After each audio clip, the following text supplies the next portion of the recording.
O Jornal do Consumidor dessa semana está sendo gravado especialmente aqui na sede do Secov-RS, da HDM, Sindicato da Habitação do Rio Grande do Sul, o presidente Moacir Schuchster, que é vice-presidente da FEComércio. Vamos conversar com ele sobre mercado imobiliário, antecipando dados que vão constar na publicação oficial do Secov sobre os resultados do ano e também sobre outros assuntos envolvendo política, desemprego, violência. O presidente Moacir Schuchster é sempre um grande papo. O Jornal do Consumidor dessa semana está começando. Estamos sendo recebidos pelo presidente Moacir Schuchster, presidente do Secov-RS HDM, nosso sindicato da habitação, aqui na sede da entidade no centro de Porto Alegre, cumprimentando você, telespectador, que nos prestigia com a sua audiência em Porto Alegre, pela NET, em toda a região metropolitana, também em Porto Alegre, no canal 55 UHF TV aberta, agradecer o prestígio da sua audiência. Presidente Moacir Schuchster, 2017 chegou calorento, estradas lotadas, os gaúchos estão optando por ficar no nosso litoral. FEComércio nos mandou, a agência de notícias, uma pauta, fizeram uma pesquisa, os gaúchos vão optar por ficar mais aqui no nosso litoral. Não é muito charmoso o nosso litoral, mas é o nosso litoral, né, presidente? Mas acho que ele tem um charme especial, né? Tem um charme especial, porque que os últimos anos acabaram por criar uma atração especial as praias do Nordeste e, por que não dizer, as do Uruguai, Punta del Este, etc. Né? Mas a verdade é que o nosso litoral aqui, de Capão, Tramandaí, etc., já tem uma tradição respeitável, não é? E então, eu acredito que, às vezes, tem que se voltar às origens, né? Eu acho que é por aí, né? Porque existem histórias muito interessantes de pessoas que iam veranear em Tramandaí, em Capão, etc., em tempos heróicos, onde se levava 5, 6 horas de carro para ir até lá. Inclusive pela beira da praia. Exatamente. Não tinha estrada direito. Exatamente. E os hotéis eram pobrezinhos, os restaurantes eram bem rústicos, etc. E hoje até supermercado tem lá nesses lugares. Então, eu acredito que isso está servindo para haver uma redistribuição aí de preferências e vai fazer com que muitas pessoas voltem a valorizar o que temos aqui. O que é bom para todo mundo. Primeiro porque as nossas praias são um pouco mais baratas que as de fora do estado, fora do país.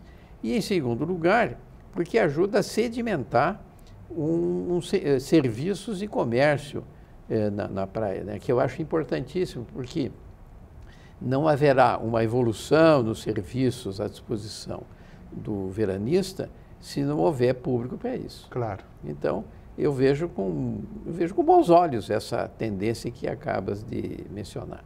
O senhor tem notícias se os negócios imobiliários no litoral estão indo bem? E eu lhe pergunto, o senhor faz parte de entidade que congrega gestores de imobiliárias aqui na América do Sul. No nosso Cone Sul, aqui, Uruguai, Punta del Este, os negócios estão aquecidos ou também estão, como no Brasil, um tanto quanto parados?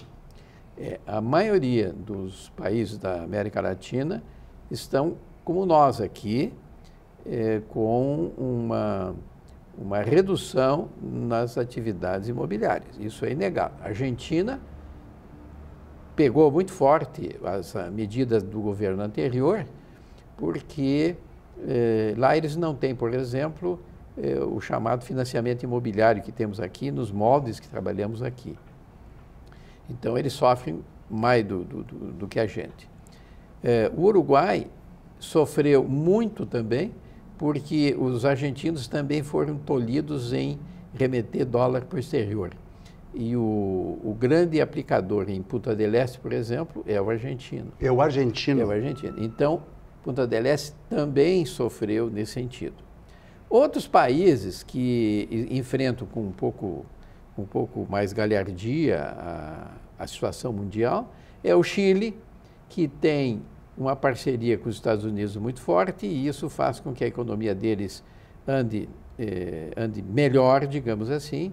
A Colômbia também está muito bem do ponto de vista de mercado imobiliário, de modo que o México é outro país que anda muito bem, de modo que quem está sentindo muito uma certa retração no mercado imobiliário são os países aqui do Sul, que são Brasil, Argentina, Uruguai e também um pouco o Paraguai, que tem menos, vamos dizer, divulgação dos negócios imobiliários deles, né? Presidente Moacir Schuchster, o senhor, nós tínhamos combinado a entrevista, já tem alguns dados aqui do nosso mercado. Como é que foi o ano de 2017? Já fechado, passado a régua, o senhor já deve estar fazendo o Panorama Imobiliário, é uma publicação importante do Secovi. O que o senhor pode adiantar para nós? Bom, realmente nós estamos concluindo o texto final do Panorama do Mercado Imobiliário 2016, que vai para a gráfica agora esta semana, provavelmente, e alguns números são interessantes. Interessantes? Que foram compilados. Por exemplo, até eu vou me permitir, porque eu não decorei eles ainda. Claro. Né? Mas, por exemplo, comparado, porque se fala, por exemplo, da grande crise no mercado imobiliário. Pois eu quero dizer que essa crise não é tão grande. Não é tão grande. É importante dizer isso, porque as pessoas parecem que pegaram um verdadeiro pavor de inversão imobiliária, porque dizem que imóvel não é bom investir, que é bom investir no mercado financeiro e de outras coisas. Pois eu quero dizer para quem está nos ouvindo de que nada contra o mercado financeiro, que tem suas peculiaridades e tem suas vantagens, mas o mercado imobiliário continua interessante. O que está acontecendo é que ele está um pouco mais lento, é verdade. Mas os números são os que não mentem. Sim, então, número não mente nunca. Exato. Então, pegando, porque imóvel, tu não pode fazer uma análise de um mês para outro, ou mesmo em 12 meses, é muito curto o período. Então, considerando os últimos 5 anos, considerando 5 anos atrás, comparado com 2016, pois somente houve uma redução de 13% nas vendas de imóveis em Porto Alegre. Usados ou novos? Tudo junto. Tudo junto. Tudo junto. 13% não é o fim do mundo. Não, não é. Não é o fim do mundo. Não, não é, de fato. Em compensação, o valor médio das transações aumentou em 58%. Ou seja, considerando que a inflação deu 40%, 41% e a média dos negócios aumentou 58%, significa o quê? Aconteceram menos negócios imobiliários, mas os valores foram maiores. Isso significa o quê? Primeiro, permanece a confiança em investir em imóveis. Sem dúvida. Segundo, os negócios continuaram saindo. Terceiro, houve sim uma redução, mas em compensação houve um aumento médio de 50 e poucos por cento, que eu falei aqui, 58%, o que significa que, apesar dos pesares, os bons imóveis foram vendidos e foram vendidos a bom preço, sim. Então, isso tudo remete a uma situação clássica dentro do mercado imobiliário, que é aquela da conservação dos imóveis. Ou seja, o imóvel usado que é bem conservado, ele mantém o preço. Aquele que não é bem conservado perde substância, demora mais a ser vendido, evidentemente. Então, essa situação realmente fica evidenciada aí. Por outro lado, na área de locação de imóveis... A locação de imóvel... Essa é muito sensível, né, presidente? Porque essa mostra bem como é que está o mercado. Locação comercial, locação residencial. Essa é uma área muito delicada e nos dá bastante subsídios, né? Dá subsídio e ela está muito em cima da situação geral da economia. Uhum. Por quê? Porque a pessoa que pode comprar, compra. E tem aqueles que acham melhor alugar. Então, isso é uma discussão um tanto inútil, porque isso é clássico dentro das alternativas que se tem de fazer negócios, esse tipo de coisa. Mas o que se observou no que tange às locações? É que aumentou muito a quantidade de imóveis ofertados. Isso aconteceu. De modo que baixou o preço? o preço não aumentou como deveria aumentar. Não aumentou. Nós tivemos aqui o caso, por exemplo, de que o preço aumentou em 5 anos, o preço do imóvel para locação aumentou 48%. E a inflação do período foi de 41%. De modo que o que está acontecendo? Ele praticamente acompanhou. Alguém diz, mas eu não consigo alugar acompanhando a inflação. Bom, isso aqui é uma média. Claro. O que significa a média? A média significa, porque, por exemplo, a gente considera que nós temos nas nossas pesquisas que a relação valor e aluguel é ao redor de 0,4%, 0,5%, meio por cento, digamos, né? No entanto, vai numa imobiliária e pergunta qual é a relação entre custo e o valor do imóvel e por quanto foi alugado, vai chegar a 1,2, 1,3.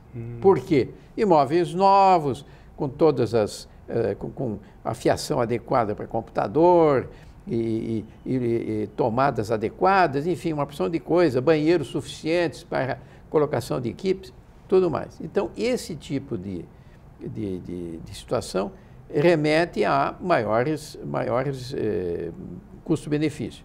Agora, a média, ou seja, os mais e os menos cortados no cálculo, dá 0,5%. Então, significa o seguinte, que a quantidade de locações que está sendo feitas hoje em Porto Alegre, ela continua sendo feita dentro da quantidade clássica que nós temos na cidade. Está se mantendo em platô. Muito bem. Mas tem um detalhe, porque aí tu vê a quantidade de placas que tu vê na rua, alugas, lojas, etc. Acontece que aumentou mais do que o dobro a oferta para locação. Por que isso, presidente? Porque muitas empresas fecharam? Sim, primeiro porque fecharam, evidentemente, por exemplo, tivemos muitas lojas que fecharam porque não conseguiram suportar os custos da locação e considerando a redução na quantidade de negócio. E basta dizer que a gente olha nos shoppings da cidade, que reúne a maior concentração de clientes e nós temos lojas fechadas. Pois é, há até um movimento dos lojistas, com apoio da CDL Porto Alegre, do Sindilós, para tentar um novo modelo, uma nova equação de relacionamento com as administrações dos shoppings. Não estão aguentando o 13º aluguel, estão achando que o preço dos estacionamentos está muito caro para o consumidor e isso afasta ele do shopping. O senhor está acompanhando esse movimento, presidente? Sim, que nós acabamos aqui sempre recebendo não só vamos dizer, informações, etc., até alguma queixa, né? Queixas, por exemplo, mas aí isso não é uma coisa muito formal. Mas me disse um lojista de um shopping aqui da cidade, dizer, olha, nós reduzimos as nossas vendas e o meu shopping acabou de aumentar o estacionamento para R$12. Puxa, é muito caro. Que foi um aumento acho que foi de 20% no mínimo. Quer dizer, isso não ajuda. Não ajuda. Não ajuda, presidente. Porque no shopping a gente sabe que tem muito de compra por impulso. Se o sujeito não vai ao shopping, não terá a compra por impulso. Isso é inegável, porque o sujeito vai lá, ele vai muitas vezes até para ir ao cinema, mas ele dá uma fazer um lanche, uma coisa... E aí já faz o lanche e de repente vê uma oportunidade de compra. Uma camisa bonita, uma gravata bonita. E de repente tem lá com uma oferta. O senhor com gravatas muito bonitas, o senhor sempre usa gravatas muito bonitas, enxerga uma gravata, vai comprar. Se não vai para ser esse consumidor do impulso, realmente a venda tende a cair muito, né? Agora, o estacionamento caro é impeditivo, presidente. Pois é, então isso são coisas que a gente não compreende bem, mas os shoppings, que têm todo interesse no aumento da venda, devem avaliar isso, devem avaliar. Agora, uma coisa é certa, o lojista de rua também está sofrendo com isso. Primeiro porque, pelo aumento dos aluguéis, esse tipo de coisa. O que conforta é que tem muito proprietário que, compreendendo a situação, ele negocia o aluguel.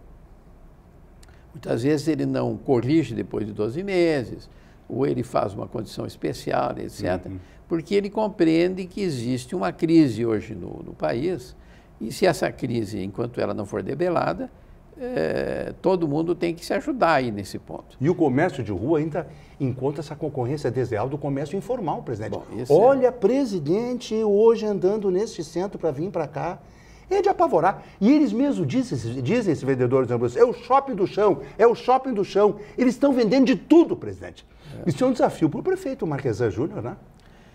Eu acho que o nosso prefeito aqui vai ter muitos desafios, até porque os desafios se sucedem, né? Quer dizer, não vamos sacrificar a gestão anterior, porque em realidade, o problema do desempregado, digamos assim, ele acaba tendo de ser solucionado de um jeito ou do outro. E o comércio informal, ele fortemente é influenciado pela incapacidade da pessoa de conseguir um emprego. Pois é. Então, o que é preciso achar soluções para isso. Mas só que a solução principal está lá em Brasília. Onde é preciso que a economia seja dinamizada. Nós nunca poderíamos ter chegado onde chegamos, com 12 milhões de desempregados. É demais, né, presidente? O senhor acha que a flexibilização da jornada de trabalho, ao invés de ser 8, pode ser 4, enfim, essa flexibilização vai ajudar no combate ao desemprego, como o governo federal está defendendo? Eu acho que sim. Eu acho que sim. Mas eu quero ouvir o senhor que tem uma experiência longa nesse mercado. Eu posso dizer que eu acho isso eu acho que até um paliativo, mas vai ajudar sim. Ajuda, né? Vai ajudar, porque nós temos negócios que se inviabilizam pelas regras da CLT. Entende? Verdade. Não tem como. Tem coisas, por exemplo, eu acho que até no teu negócio, ou seja, o negócio da comunicação. Porque eu fico pensando o seguinte, se tu tens um evento às 8 da manhã, tem outro às 11h30 da manhã, tem outro às 15 horas e tem outro às 20h30, tem alguma coisa que não vai funcionar aí, porque o teu funcionário, se for funcionário, vai ter que trabalhar mais de 8 horas por dia. Tem 2 horas de hora extra, mas e se o evento vai até mais tarde, desse tipo de coisa? E nós sabemos, por exemplo, que tem muito evento que não começa na hora. E verdade. Demora. Então, fica uma situação assim, ou a empresa transgride para poder fazer o que tem que fazer, ou ela não vai fazer. Então, ela não vai fazer. E isso funciona em todos os tipos de negócio. Então, há necessidade de ter essa flexibilidade, respeitando a capacidade física do funcionário, o direito dele de descanso, esse tipo de coisa. Mas há necessidade de uma válvula de escape, para que não se fique sempre sujeita aos rigores aí de uma legislação que não compreenda, vamos dizer assim, a realidade dos fatos, né? Então, eu acredito que a flexibilização vai ser útil. Acho que ela é tímida, acho que não resolve muitos problemas, mas tem o seguinte também, é preciso criar essa flexibilização, cuidando para que não caiamos naquela época em que não tinha regra nenhuma, e o empregado era um escravo praticamente. Isso não pode mais acontecer. O empregado tem seu direito a descanso, ele tem um limite físico de trabalho, mas acontece que as regras trabalhistas têm que se adequar ao mundo de hoje. Concordo. O mundo mudou, né? É que nem a história do trabalho em casa, que hoje... Home office é muito comum hoje, exatamente. Né? Então, mas já estão acontecendo casos de reclamações onde uma pessoa diz que trabalhou mais do que aquilo que estava contratado. E eu pergunto, como é que a gente vai controlar um sujeito que está em casa trabalhando? Trabalha à distância. Não, então, tem uma coisa aí que não está... É verdade. Não está muito certo. Eu vou pedir um rápido intervalo.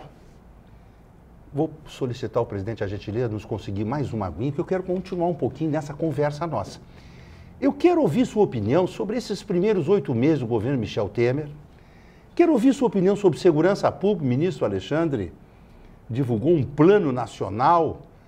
Achei que ainda não é uma ação muito efetiva para combater essa violência toda, principalmente no nosso sistema penitenciário, que é um caos.